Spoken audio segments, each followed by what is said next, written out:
Well, Coach, appreciate you stopping by. It's been a heck of a first week of free agency for the Chargers. How would you describe this week?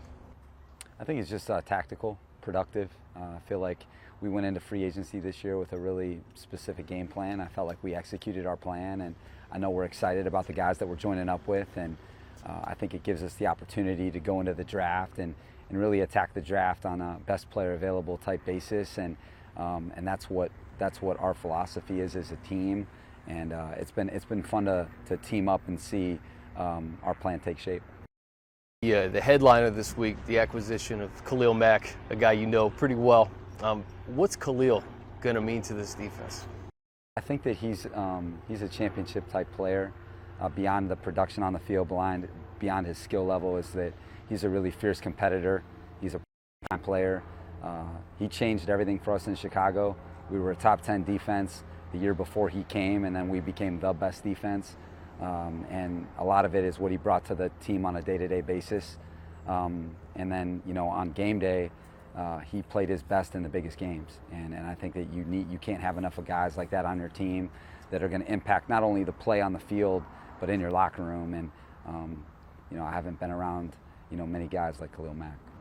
I think at first glance, everybody thinks of Khalil just getting after the quarterback and being disruptive. But we talked about him as a run defender. And he said, me and Coach Staley have said, you got to get bloody before you get your money. Meaning, you got to do the hard things, the little things on first and second down before you get after the quarterback. I don't know if you could just speak to him as a run defender and that mindset that he brings to the team. Yeah, I really look at Khalil Mack as the gold standard on the edge because he's a complete player.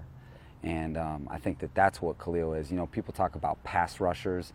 Yeah, he's an elite pass rusher, but he's an elite player. He's an elite football player. Outstanding run defender, outstanding pass rusher, outstanding in coverage if he has to do that. Rare instincts, rare ball production. And he's a champion. That's why I call it, he's a championship type player. And he's going to impact the game on running downs, on passing downs, goal line, short yardage, 2 minute, you name it. He's going to be a factor, and that's why he's so special. It's similar to Joey. Joey's a complete player as well. In what ways are those guys similar, and in what ways are they different? Yeah, they can impact the game in all those ways that I just mentioned, and I'm just so excited for those guys to team up and push each other, and because I know that Joey can improve a lot as a player. There's still so much in his game that he can improve, and I think those guys being able to share their secrets and being able to have that healthy competition every day in the meeting room and the weight room and out on the practice field, that's what really brings out the best in you, and just really excited. Joey had an outstanding season last year, but I think the best is yet to come for him too. The two other big guys up front, Sebastian and Austin, obviously they come in here with a pedigree of being able to stop the run. How would you assess how they best fit your system? Yeah, I think that they bring the style of D lineman that we're trying to really work towards, and they're really versatile to play anywhere in the run front, but they bring that size, that strength, and that athleticism that we really feel like fits our system. And they've really played any of the interior three in a five-man front, and they play any of the interior two in a four-man front. They come from very good front backgrounds, and I think that's something that was important. Sebastian was such an integral part of that defense I was with the Rams. Sure. When we were number one. And then Austin's been a part of some really good fronts in Tennessee and New York. So just feel like those guys teaming up for us is going to be a winning edge, getting them with Jerry Tillery, and we just signed Christian Covington back. So it's going to be exciting to go into the draft with that group and some other guys, and really kind of solidify our run front.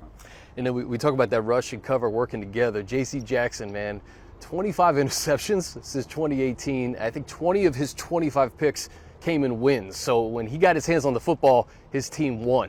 What does J.C. bring to that secondary? I think he's man-to-man, coverage ability, outside in the slot, bump and run, really good in bump.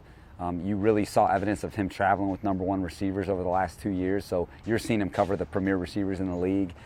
You mentioned the ball production. There's only two guys in NFL history who have more through 4 seasons, and he was a high school receiver. He was a 4-star recruit as a receiver, and you can see that all over the movie. He's got rare ball judge in the deep part of the field, and you know, and then he's an outstanding tackler. And so, again, a guy that's matched up against the best in the NFL, and a guy that is really going to bring that play style to our secondary that we really value.